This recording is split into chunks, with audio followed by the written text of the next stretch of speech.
Tinatrabaho na ngayon ng Department of Labor and Employment o DOLE ang pagpapahinto sa ENDO o contractualization sa bansa at pinag-aaralan na rin ang pagpapatupad ng National Minimum Wage. Narito ang hatol na balita ni Ray Pelayo.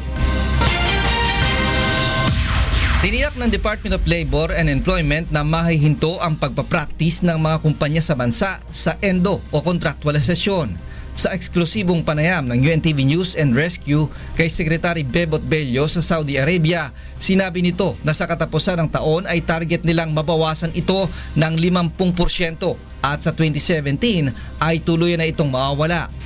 I met all the regional directors and other officials of DOLE and informed them of this mandate, and I got a commitment from them that by this year end we will reduce the incidence of ENDO and contractualization by 50% and another 50% by next year. Sa pagtaya ng Trade Union Congress of the Philippines, nasa 30 hanggang 35 milyon ang mga obrero na nasa kontraktualisasyon habang nasa 4 na milyon lamang ang mga regular.